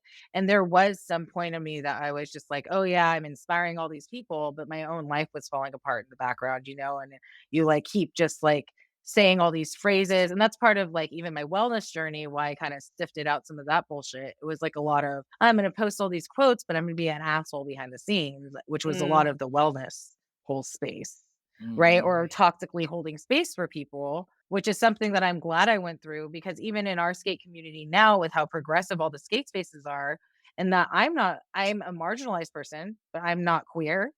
And I like to make that clear to everyone too, because everyone's like, "Oh, you're a queer company." And I'm like, "No, I just treat queer people like they're people. Like, I'm not a queer company. I just support skaters." And I think that it should be that normal, because, like, that's also why it's annoying when people will come to me for Asian month, but not support me any other time. It's the same thing. We have to stop bucketing people. And I have a lot of queer people on my team, but that's like also our community. And, Yeah. and it's just reflective in the team, and it's not something that's like tokenized, or things that are usually how it's framed within every part of capitalism. And you won't ever understand that too unless you're behind the scenes of advertising. So you may even be doing it and not knowing, Here's a you hot take know? though. Here's how okay, so how I feel about queer shit is I'm like, queer is not an identity. Queer is a way that you move through the world. So for me, I'm like, the shit you're saying, you Yes. are queering shit because you're choosing to approach it differently. And I feel like I know some queer people that are like the straightest Okay. motherfuckers I know. And I know some straight people that are like the queerest motherfuckers I know. You know what I'm saying? Like, I'm like, there are some people that are like, Yeah. I have the identity No, I label get of it. It's like queer, an but I'm living energy. my life in a heteronormative way and I'm subscribing to all these dumb hierarchical things. And I'm like, that's not queering anything. You're just replicating all of these problematic things. Sure, your identity is queer, but like, what are we actually saying when we're talking about it? And I know some straight people are like fucking some shit up and doing some Yeah. cool ass shit and treating people like humans and like doing some shit where I'm like, I feel more safe and seen with you than I do with like other people in queer community sometimes because of some of the hierarchical shit that folks are Yeah. subscribing to. So it's like, hot take for me is just sort of like, what do we mean when we say that? And I'm like, Thank I don't you. know. You're queer in some shit, babe. Like, Well, yes. whether or not that's your identity, I feel like you're just doing it a little differently. You're trying to approach things a little bit differently. You're trying to think about what it means to humanize people and what it means to like look Yeah. outside of some of these boxes that I think a lot of times we get really narrowed into because of how capitalism operates and the machine that it is. So that's just my 2 cents. Oh, But yeah. And even just like, well, thank you. That makes me I it's so funny because roller derby, right? So heavily queer. I was the only straight person in roller derby. It was a very big topic of conversation all the time. And it was you just so being funny because straight, I was like, I found myself.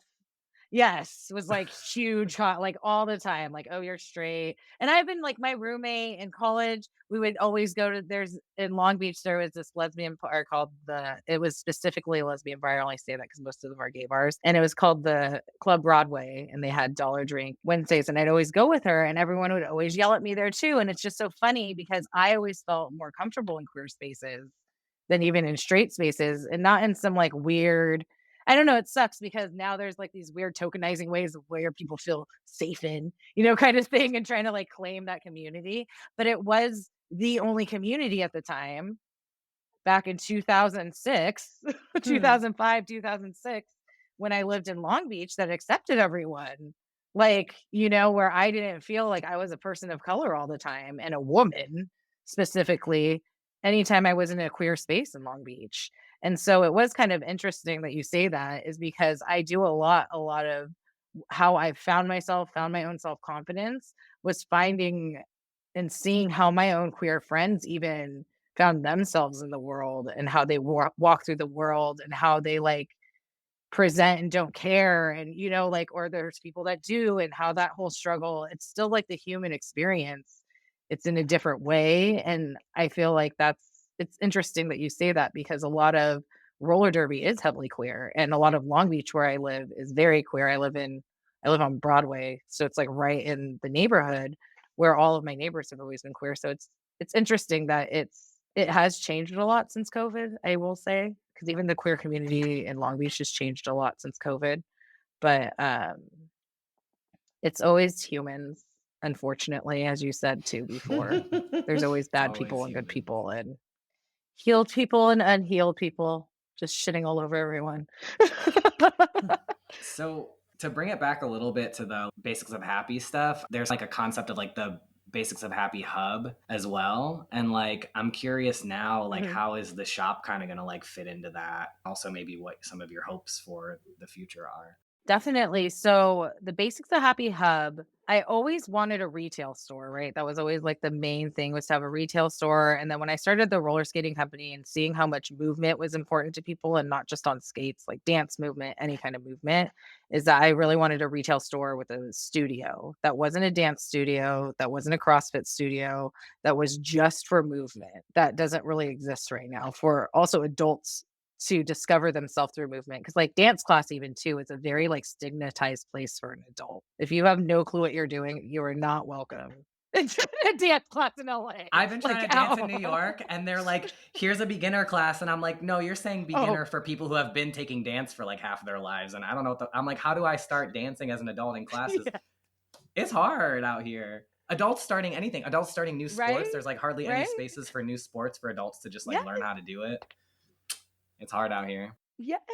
And that's like kind of the concept for the Basics of Happy Hub. And this is just the first retail store. It magically kind of just like happened to all fall in place. I might use the tagline, "Leave a little room for magic," just because, like, I know I even get skeptical on things, even being through wellness and everything, that sometimes I need to have a little faith in things that are bigger than myself. And it does help you a little bit to not be so controlling over everything, or hyper focusy on everything. And so, yeah. Can I ask a quick question about faith? Because this has been rattling around in my head since you mentioned something a while back. You talked about letting things kind of form on their own and letting them sort of be what they are.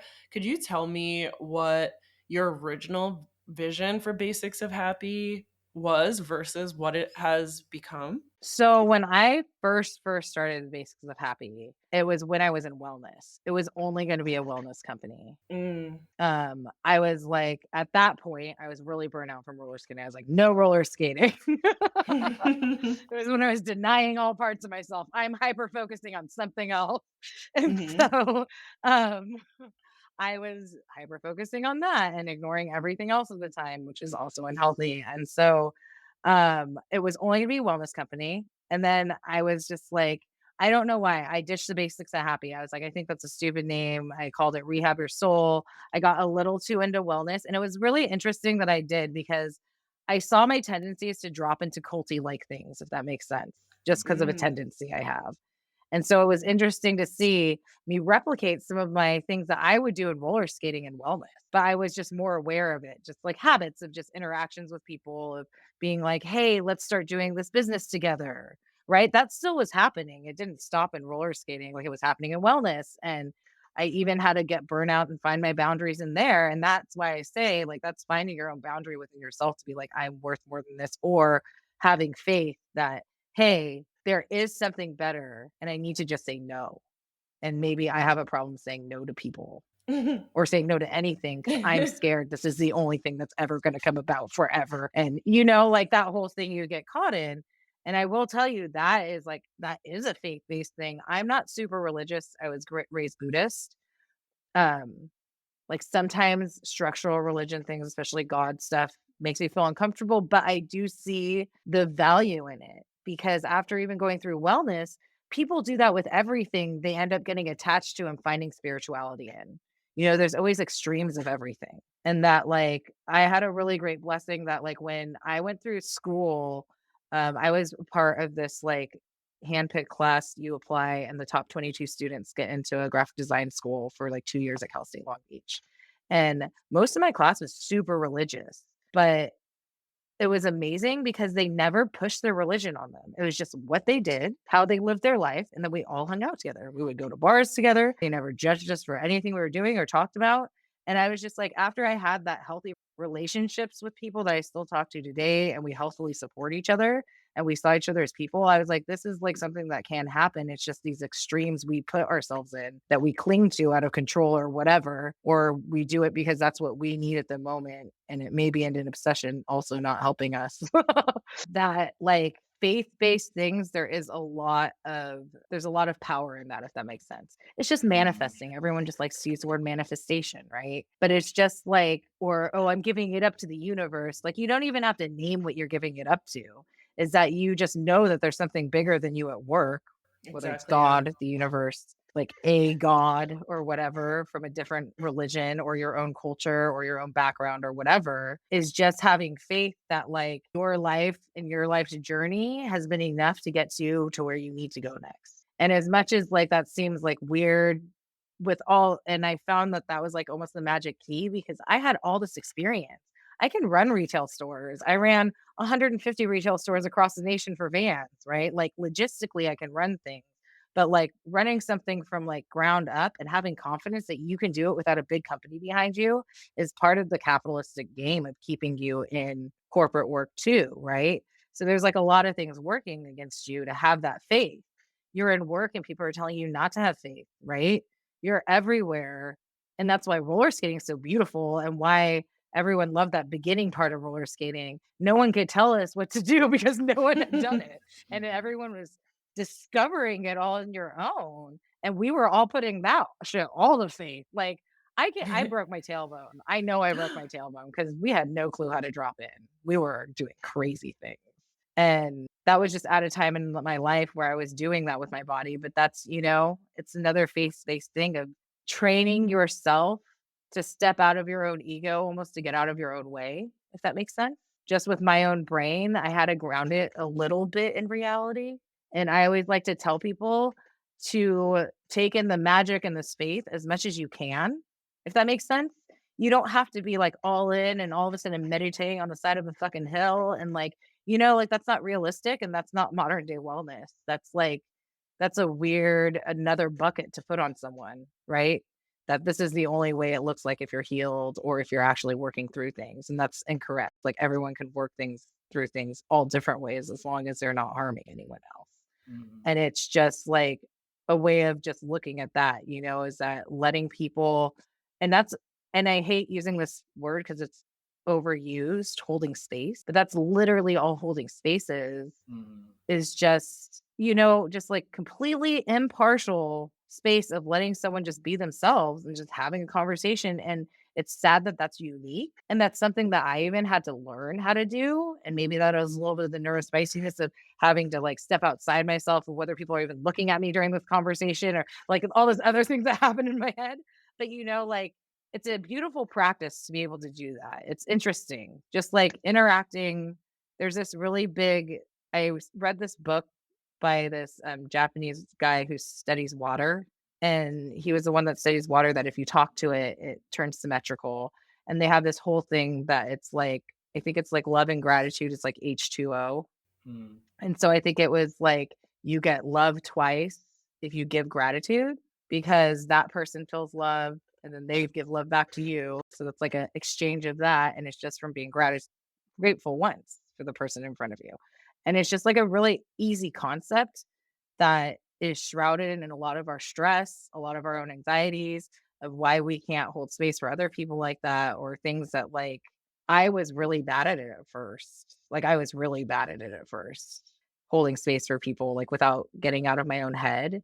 But even just practicing that is also another thing in faith, right? Trusting that other person with you. It's a lot of, that's why I always try to say everything kind of comes at a crux and there's no, like, real formula for it, if that makes sense. Of As long as you're kind of collecting what feels good to you along the way, if some energetic practices feel good on top of like therapy or other things, it is anything you choose a different way than you would is still buying into that whole faith, if that makes Mm. sense. Mhm. Even just a choice in your day, break it down to something like simple. And it's so amazing to see and think about like if you start intending things like that, how much like you can bring that in. And when you get those little tiny achievements and hope, sometimes it just starts building up where like right now I'm in this thing where I'm like, whoa, that just happened. That was crazy, and it's like I wasn't in front of the mirror every day doing some weird intention. I wasn't, it's just like a small thing of, oh, hey, maybe I'm not going to say that about myself, or I'm not going to judge that other person as harshly as I usually do.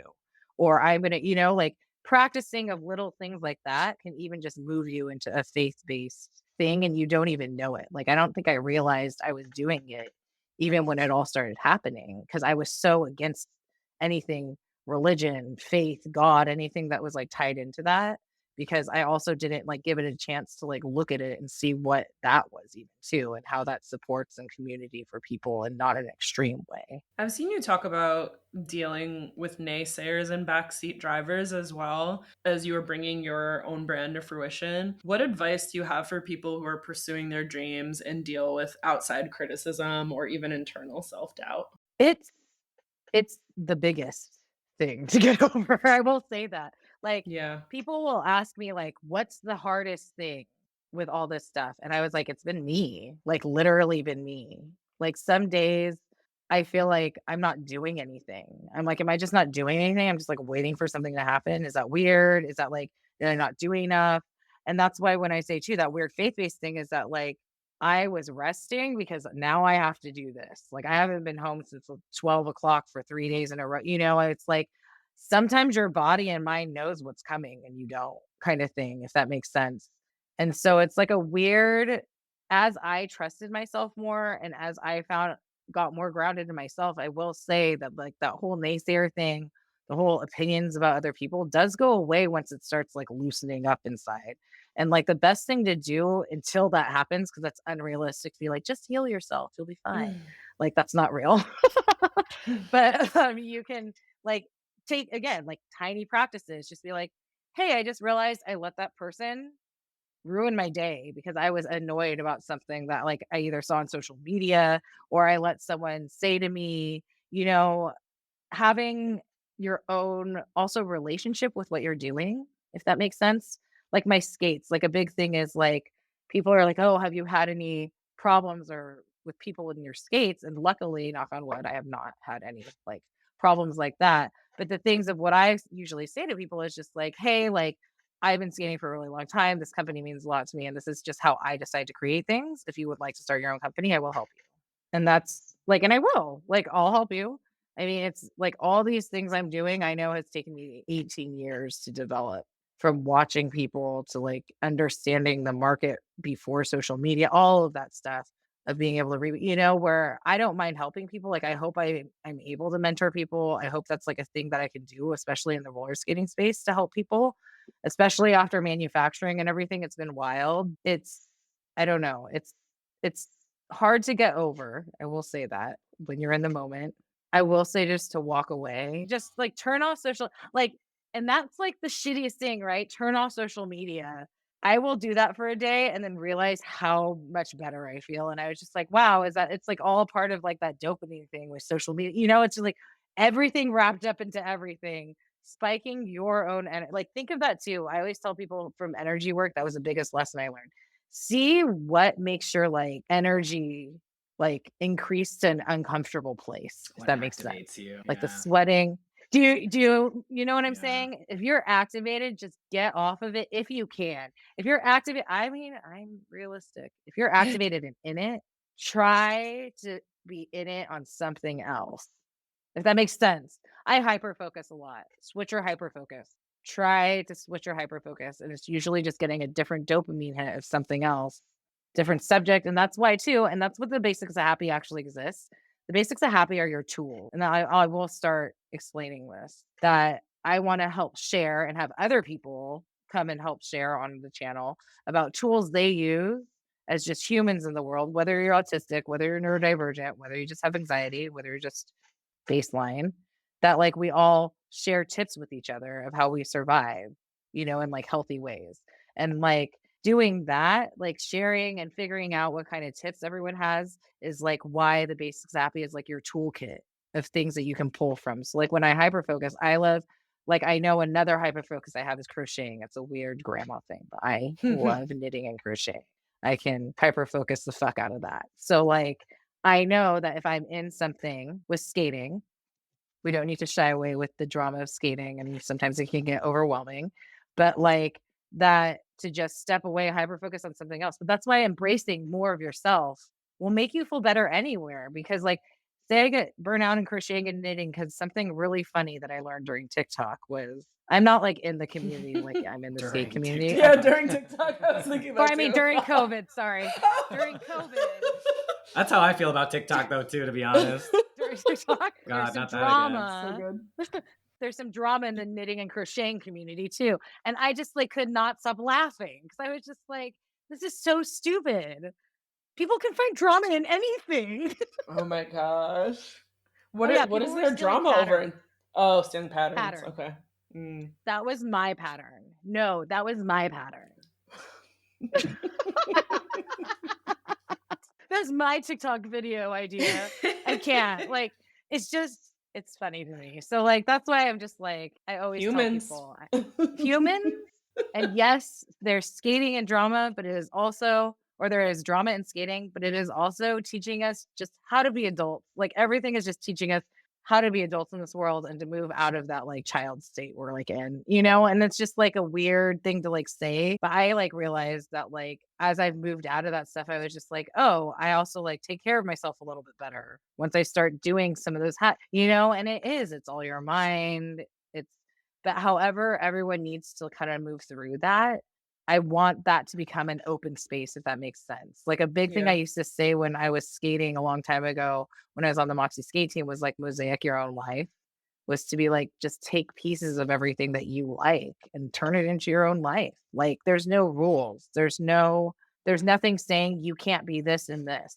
It's just society that does that to you and other people, but they're not along the ride with you every step of the way of what you're doing.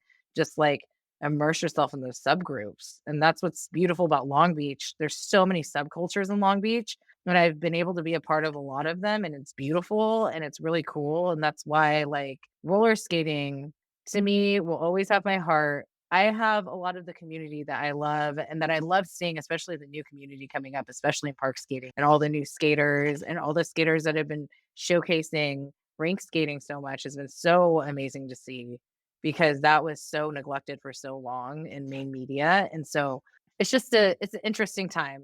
It's an interesting time to be human. It's an interesting time to be an adult after COVID and all that Very weird that. introspective time everyone had by themselves. It's real. So we are approaching 1 a.m. here. So I wanted to No. I wanted to see if there's anything else you want to touch on that you want to make sure we get in this interview. I don't know. We were kind of all over the place, but I was happy with that. I didn't even talk about developing. Oh my God, I didn't even talk about developing these kinks. It's been a And wild we wanted to. ride. It's been a wild ride. Yeah. So I loosely develop things. I have never actually developed anything myself. I've been a part of teams that develop things, but like actually doing it's like this been this whole other story. I don't speak Mandarin or Cantonese, which is like a huge thing. My factory at least speaks English, but we're in our 6th round of prototype. I don't know if my analness is okay with all this, but there were major things in the boot that needed to be addressed for it to be comfortable. I'm really excited for this next prototype that's coming out. And they started working on my mid boot that I haven't really been talking about a lot, but I started working on a mid boot that's not as stiff as my stiff boot. And it will be like 70s thing. And that one will be a little stiffer and it'll be suede. So I'm really excited about that one too. But those should be done hopefully this month. And then they're going to ship them out to me. And then I'm going to show everyone and take pre-orders. It was really amazing. The first line, the glitter skate, we were able to get done with pre-orders from shops, which was really cool. I think it was only the pre-orders from shops. We were able to do the entire first run, which was really awesome. So we did that with 7 retailers, 6 or 7 retailers. And then the glitter space has been going great. I'm almost out of some of them. I turned a lot of them into rentals too, which has been really good to be able to sling rentals to people. And it's been really cool seeing everyone's face, like new skaters. You don't get to see new skaters all the time when you're in it. And so it's really cool to just see everyone so happy about skates. So those skates are going to be updated a little bit too, which is kind of cool. So you can always keep product developing, which is nice. So I could be like, hey, I really like that glitter boot. I would like it if it was a little bit stiffer. And then that could be just that model, if that makes sense. So you could always like change little things and it costs like a cent here, 5 cents here, and everything. And so overseas, I'm doing the boot. And then actually in America, I'm doing the plate and I'm working with engineers. And now we're on hold just because I'm acquiring the store and everything. So money funds are tight because I'm self funding everything. And I'm actually spending money on engineering developments. And so they just went through like an entire engineering workup of what every single piece on the plate does, what angle is Whoa. ideal for every single style. So we're going to try to make a plate that fits in the middle of all the styles. It's ideal for everything. They went through all the different frames and everything. So that was like a lot of engineering time that's almost like empty money for me because I can't sell product off of that, but it's going to eventually make a really good because I can talk to an engineer now and we're going to be able to do poundage weight and be like, this plate can take 300 pounds on the toe stop over and over and over again. This plate can, like, so I'll actually have metrics after that, which is rad. I mean, I don't know if I'm geeking out too much about this No, and that's overthinking it, cool. but Yeah. it'll be also a roll line quality plate, which is awesome. I'm Mm. using the same exact materials as roll line. And so it'll be just as durable as roll line. And hopefully, eventually, because all this does cost a lot of money, and that's what the store is hopefully supplementing a little bit. Hopefully, eventually, I'll be able to have a wide truck, a narrow truck, and a grind block that just fashions directly onto the plate. And I am Mm. looking for people to collab for grind blocks. Like, I don't also need to make all these parts myself. If other people in the community would like to make these parts, I would love for them to make them with me. That's like a big thing too. I don't need to own every single part of this plate. I've found as a business owner, I would love to give parts of it to other people because then it's actually community built and it's actually absolutely impossible for me to do everything just financially, just it's just impossible. And it's better for community too to have accessories built out. I mean, we all saw that at the beginning of park skating that like block companies, there's like entire companies that are just block companies that, you know, we need each other to keep going. And it's not even as much as being communal, having events together. It's like actually using each other for business. It's more than Yeah. just like outwardly on Instagram making videos together and stuff. It's actually sharing monetary gain. It's like sharing sales space. It's sharing shelf space, sharing products kind of thing. And that's what's going to end up helping everyone in the long run. And I know a lot of skaters have tried doing that with like other companies and it's failed and it's been like hard with that. So that's always something that I'm really careful with and very transparent with my skaters too, that I can't pay them for a while. And all of them are on board with that. We've already had like a conversation about that. Like I'm a really like bare bones startup. I pay like I just sent some skaters out to an event. I try to pay my skaters if they go to events without me. If I'm not there, I try to at least pay someone what they would have to pop up a booth and everything. And so it's just been really interesting manufacturing because you see where all the like markups are and they aren't that big. And that is a big thing to like kind of talk about too, is that everyone thinks there's so much money in roller skating and there Margins isn't. are not There's big. not like, Mhm. Margins are not big. no. Not by a long shot, No, unfortunately. no, and our quantity of people doing it aren't big enough, and now there's even more roller skating companies. It's just like it's a little bit of a mess right now. There's no structure of business. There's no, like even to this day today, there's no roller skate company that has a brand deal that's like consistent. And that's Mhm. strange. If you think about it from like a marketing outside perspective of any other shoe company, blah, blah, blah. If you've been around for 10 years, 10, 12 years, and I'm not just calling out a brand because they've been around for 10, 12 years, but any of the brands during that spike, no one got signed into a contractual thing with like Nike or Adidas or like even a makeup company. Like, and that's what starts to happen when our sectors start getting big, if that makes sense. That's how skateboarding got big. They got into like other things outside Nike and skateboarding. like, yeah. Yeah, we don't have money. We Yeah. don't have money. We're just Yeah. a bunch of skaters. We have no money. Like, And so that's where like the actual community and the actual business happens. That's like besides just being like kumbaya, we have to get along. It's like we have to do business together. Mm. And not only just doing business together, like accessibility of like someone even giving me a small contact of being like, hey, I do know someone at Red Bull that would help me, and things like that is just like another thing of accessibility that people talk about with people of color, with queer people, of that like we don't gain the same accessibility that other people get off the bat, right?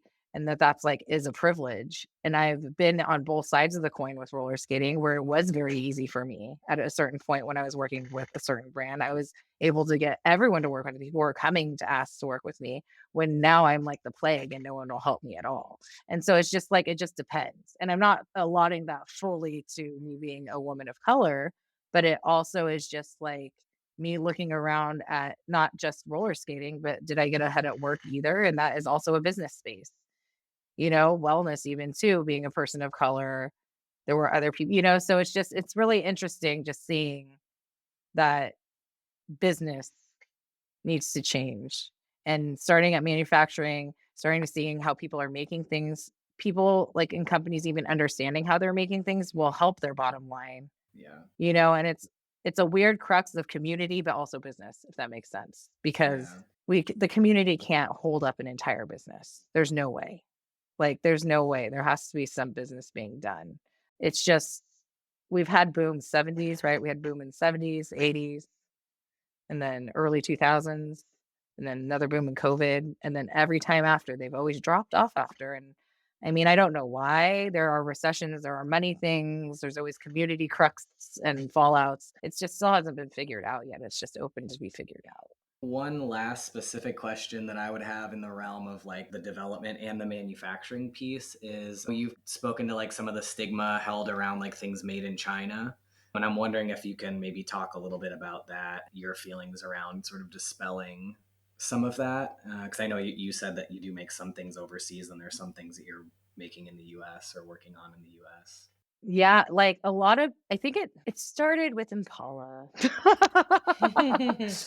And there is a weird thing in America about American made things. Like, and especially roller skates, right? There's like this whole American handmade roller skates, blah, blah, blah, blah, blah thing, which is also marketing messaging. But that's just like not just roller skating, that's just America, right? We glorify things made in America, even all the parts may even be made in China and it's assembled in America. We're going to still glorify that over something that's just made in China. And so it's a marketing thing. And from the top, it's always been a marketing thing. But people that like use it probably don't even know that, if that makes sense. And so, like, when that whole thing happened with Impala, like, this whole narrative of cheap Chinese skates started coming into the whole realm of roller skating. And whether that was because it was competition and the community didn't like it. And so they started just doing backlash or whatever reason that happened. Um, that narrative started way back then and just kept going and was like the excuse of why things were falling apart in our skate community. And so then Moonlight Roller came around. I'm only mentioning that company because I think it's dissolved by now. Yeah. But Moonlight Roller came around and they blamed their manufacturing for everything. And they also blamed defects in their skates that they developed and they approved and said that they were defective because of a Chinese company. And so that did not help me starting a company after her of people being like, oh, those are cheap Chinese skates, even to the point of like, even after I launched my green skates, there were people that weren't like a part of the roller skate community, right? They're new and they're showing off their skates on forums, and people were harassing them on forums saying, those are cheap Chinese skates. I can't believe you're supporting that brand, blah, blah, blah. So it was just part of the whole racist area of roller skating, of like the entire problem of roller skating, of like the like blind racism people have, of like once their shit starts getting fucked with, they're gonna start just like throwing things out and blaming things and not thinking of how xenophobic, maybe like calling all Chinese things cheap when your iPhones come from China, your Apple, like everything that's quality comes from China. And I just know that from working in like all every single cloth on every person of your body is made somewhere else that is not America. And it stems in white saviorism, right? Of like, oh, let's help these poor people, right? oh, these poor country people, but like I'm helping support the people at my skate company. Like, yeah, they're not a huge factory, so they're not like abusing workers and everything. But I think there is some beautiful aspect of being able to support another like business in another country in like a healthy way where like we're growing together. I'm not taking advantage of them. They're getting paid. They are getting paid. I am paying them money. I am getting paid. We are working together. And when that happens without the like exploitation or the ego of what America usually brings into it, it's, that's like America. It's capitalism, like messing all of that up. And it's just the narrative. And so unfortunately, it leaks into skating. And that was like the worst thing of like, even people get that today. Like, and it's funny, all my friends that have the skates are like, go ahead and try them on. They're like, these are better skates than like any of the lower skates that I've tried on, and that's what I usually tell people too, if they're like, "Oh, those look like the cheap," and I'm like, "Cool, you don't have to skate in them." I also say that to people, and they like will their mouths will drop, and I'm just like, "No, there are plenty of other skate companies to choose from. Go buy those." Take I your don't pick. like. I'm not going to sit here and debate my product because I already know what my product is, and if you don't like them, I'm not going to be able to convince you like them after you buy them. Like, and that's just like business, that I don't, and that is part of having faith in yourself and doing that. But I've also worked really hard on this product and studied plates that I never ever thought I would study and like what makes things good about a boot, what doesn't. I have people that, like, have been skating for years that help me, that talk to me about boots. Jason from Harlech helps me sometimes. Like, I can call him Cool. and be like, "Hey, I'm having this problem with this boot. It feels a certain way. Can you help me?" Like, and so he'll be like, "Oh, blah, blah, blah," and walk me through something. Candace has been awesome. Candace also helps me. She's like, "Oh, take pictures of the boot, take pictures of the mount, send it to me." And so, like, it's been really great to work with, like, people in the core community with all this stuff. So, I'm really excited when all this stuff drops. It's been cool hearing people to events. They'll come up to me and be like, "I've been following everything you're doing." Cause like, I feel like I throw things out into the abyss and you don't ever see anything back. It's Instagram. And so it's really nice to hear that people are excited about what I'm building, that people are on the same page about what I'm making, which is nice. So, You can definitely see the thought and the care that goes into the the all skate, the green glitter skate, because we carry it at Five Stride, and just being able to, try it on and see it up close, way that you have shaped the lining, the inner lining of the boot very much reminds me of, higher end boots that are more expensive. And you definitely feel that like mhm. hug through the ankle that is you typically Yeah. feel in like a pair of handmade Rydell. So yeah, you can see the care. So, yeah, well, no, it always makes me happy. I know when people always put their feet in their boot, they're like, "These are vinyl," and I'm like, "I know." I was shocked too. I wasn't gonna carry vinyl skates. Like, I was like, "Fuck no, I'm not doing stupid vinyl skates." Like, I was like, "Those aren't gonna last. Those always fall apart. They're always uncomfortable." And I put my foot in, and I was like, "Oh, wait, these are not uncomfortable." And it helped me to be like, have more faith even in them as a manufacturing, because I was like, I think the hardest thing about skates to feel good in is a good, like, sole of the boot, if that makes sense. Yeah, Like, for real. your foot to really feel good in the bed of the foot, it's right? It's really hard to find a skate like that, and I don't know if my foot's weird or if, like, I have a wide foot. Every time I put my foot in a skate, it's never like a glove at all, ever.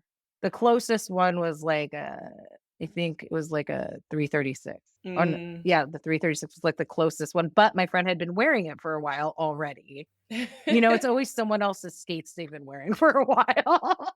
It's never straight out of a box. Yeah. Yeah. So, I'm excited to hopefully have that with the suede boot that, like, people can put their foot in and they're not like, "Ow." It'll feel better when you break it in. I hate telling people that because it's not always a guarantee that it'll feel better. Yeah. Yeah, I feel like we do need to have maybe a part two at some point because I appreciate a lot of this, and we didn't necessarily get into like all of the business side of things, and even I'm sure there's so much more to say about the manufacturing process and the iterations you've been through and stuff. Oh, Um, yeah. but definitely like, yeah, I'm really appreciating your willingness to like come and chat with us. Even it's late for you too, so appreciated. Oh, it's Especially 10. because I've you been have here since 10. I'm so just much like, happening. yeah, this is my home now. It's okay. I actually was like, I'm relaxing today because I've been moving the store physically for the past 2 days where Yeah. I'm just like, I'm out of shape. I don't move like that all the time. And so Mhm. I was like in pain this morning and I was like, I'm just going to take it easy today. There was an entire mice nest around this entire place. I know people in New York, it's like norms, I guess. That is East pretty Coast, they're like normal. used to mice. Yeah. I And know. My rats. boyfriend's from Philly. And that's what he said. He's from Philly. And he's like, oh, you're obviously not from the East Coast. Cause I was like, I was like, I cannot. There's mice nests everywhere. I was like, it's all over the store. I can't. Yeah, the rats here have Yeah. their I was whole like, own underground world. You see them popping up out of their little mole holes and everything. It's pretty wild in the city right now, rat wise. They have a whole other city underneath us. And you know how I that's know that? Because some man fell into a sinkhole with like thousands of them in there like a year or two ago. no, Yeah, I'm sorry to say. no, I'm sorry to no. say. It was a That would sinkhole in be the concrete sidewalk, horrifying. right? Uh-huh. Yeah. Oh yeah. He was just waiting for the bus. And there he goes. No. Down Oh into hell no. with Oh all the no. rats That's like underground. worst nightmare shit. That is worst nightmare. Could you imagine just standing there and This is a rat city. oh Come my visit god, that's us. horrifying. I know. That's like, I know. Kai was just like normal, and I'm like, oh god, I can't. There's no like I'm next to Smart and Final. Like, what do I expect? I'm next to a grocery store, and I'm I like mean, restaurants, and I'm just. it's probably good that you have standards for your business, to be fair. I know. It's Yeah. probably an Well, and appropriate it's thing. so funny because the past owner was like, have sound healings here, and I'm like, no one is like on the floor. Like, no one is allowed on the floor right now. I'm like, it is so like we are deep cleaning tomorrow. And I still have to paint the floor. And well, yeah, part two would be great because I didn't even talk about like some of the people I've met in skating too. I have a bunch of skaters that I met in skating that are coming to help me paint the entire store and they're Cute. muralists. And they're gonna Aw. like, yeah, it's rad. There's some of my rink friends. It's always the rink community, but yeah, it's always the rink community. But it's like my rink friends that are all artists. And they're like, oh, I want to come paint. And I get a lot of support from the rink community and rink skaters that I meet a lot. So the rink community is pretty beautiful space. I didn't even get to talk about that. So yeah, part two. Part two, you guys. Part two. And yeah, looking forward to talking to you again because there's a lot left unsaid. Definitely. I see a whole host of collaboration possibilities into the future. So thanks again for joining us. Can't wait for this episode to come out. Thanks for the wisdom. Yes. Bye. Bye. See ya. Bye.